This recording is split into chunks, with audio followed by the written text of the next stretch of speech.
आज हम पढ़ेंगे इलेक्ट्रॉनिक विन्यास और तत्वों का प्रकार। तो तत्वों को जो है वो चार ब्लॉक्स में बांटा जाता है, एस, पी, डी और एफ। तो ये जो वर्गीकरण है, आवर्त वर्गीकरण का जो सैद्धांतिक जो मूलाधार है वो ओह्म का सिद्धांत जो N+L के नियम से भी जाना जाता है, और परमाणुओं का इलेक्ट्रॉनिक विन्यास, इनके आधार पर इनको बांटा जाता है। और हम जानते हैं कि जो वर्टिकल जो कॉलम होते हैं उनको वर्ग कहा जाता है या परिवार भी कह सकते हैं। और ये मतलब एक जैसे रासायनिक गुणधर्म वाले तत्व होते हैं, इनको कॉलम में रखा जाता है, वर्ग जिसको कह सकते हैं।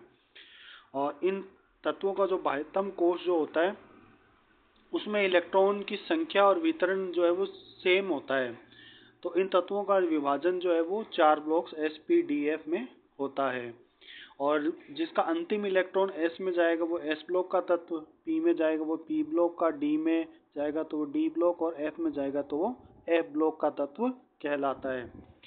और इनमें दो अपवाद जो है वो देखने को मिलते हैं। एक तो है आपका हाइड्रोजन। हाइड्रोजन में जो है वो और हीलियम दूसरा। तो हीलियम के अंदर में क्या होता है कि आपका जो अंतिम इलेक्ट्रॉन है वो S1s2 होता है, इसका इलेक्ट्रॉनिक विन्यास।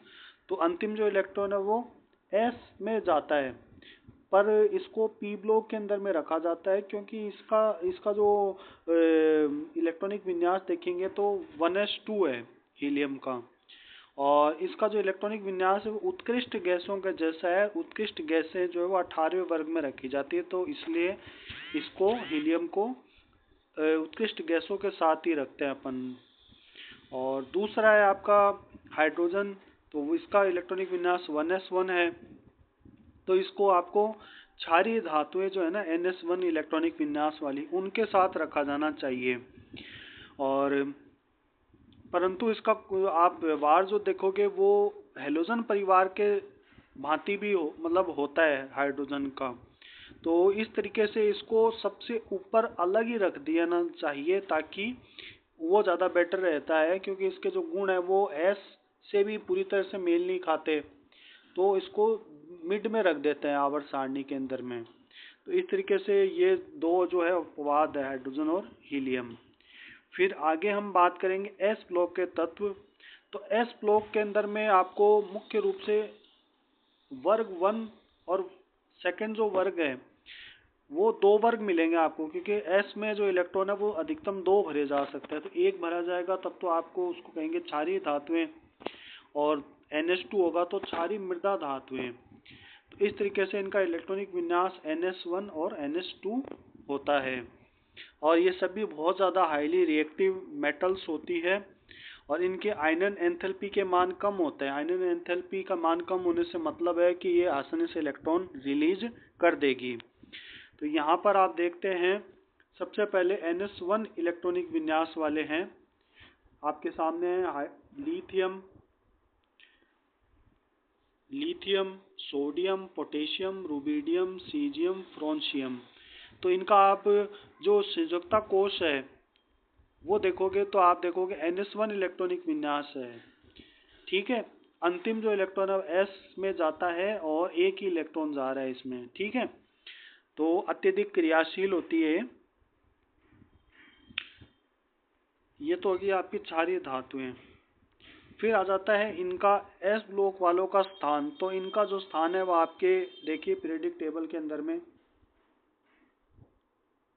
लेफ्ट हैंड साइड में रखा जाता है, और हाइड्रोजन को यहाँ पर रख दिया बीच में।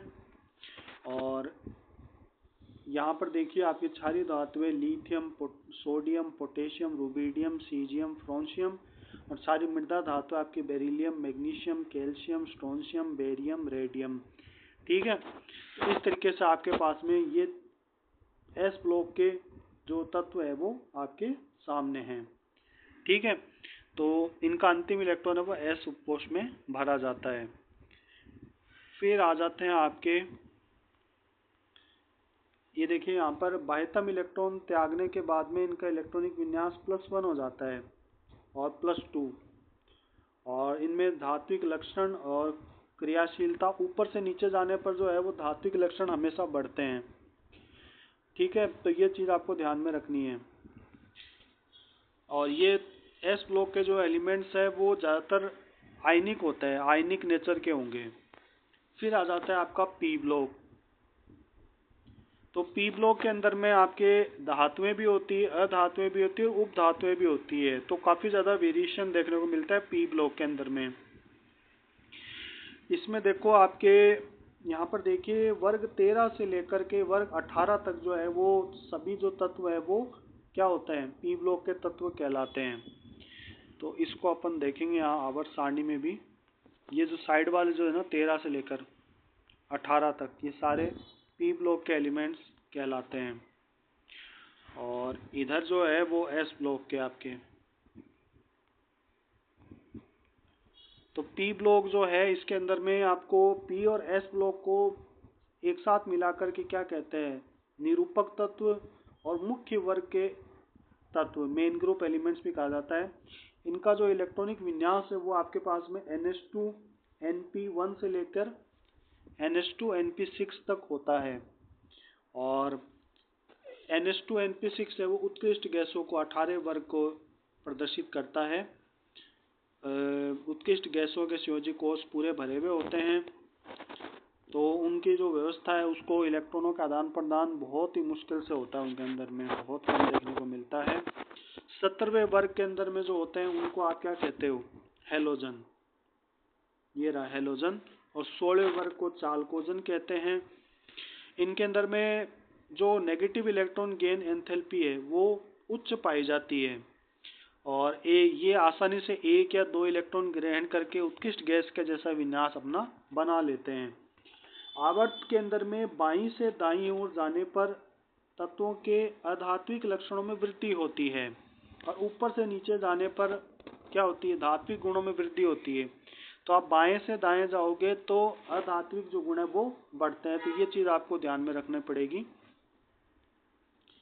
फिर आ जाता है आपका डी ब्लॉक के तत्व। तो डी ब्लॉक के तत्व जो है इनको आप नॉर्मली संक्रमण तत्व कहते हो, क्योंकि एस और पी जो है उनके बीच में पाए जाते हैं। तो आवर्त सारणी में आप देख सकते हो डी ब्लॉक के एलिमेंट्स है वो एस और पी के मध्य पाए जाते हैं। ठीक है। डी ब्लॉक के तत्वों का नेचर वैसे जो है वो धात्विक होता है मुख्य रूप से, और इनमें जो अंतिम इलेक्ट्रॉन है वो डी कोश के अंदर में भरा जाता है। तत्वों का जो सामान्य जो इलेक्ट्रॉनिक विन्यास है वो आपके सामने यहाँ पर लिखा है। n-1 D1 से लेकर 10 तक, NS 0 से 2 तक। और ये सभी तत्व धातुएं होती है। इनके आयन जो होते हैं वो रंगीन होते हैं और ये परिवर्ती संयोजकता है वो प्रदर्शित करते हैं। काफी सारे जो ऑक्सीडेशन नंबर है वो दिखाते हैं। ये अनुचुंबकीय होते हैं नॉर्मली। उत्प्रेरक के रूप में इनका काफी यूज होता है। जिंक, कैडमियम, मरकरी के सामान्य इलेक्ट्रॉनिक विन्यास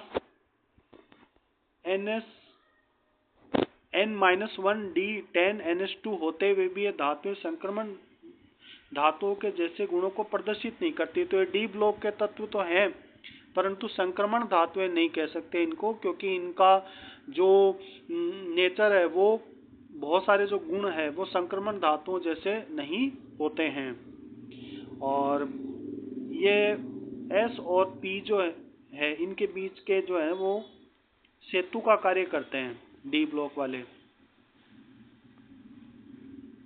तो इस तरीके से डी ब्लॉक के एलिमेंट्स है वो पाए जाते हैं। फिर आता है आपका एफ ब्लॉक के तत्व।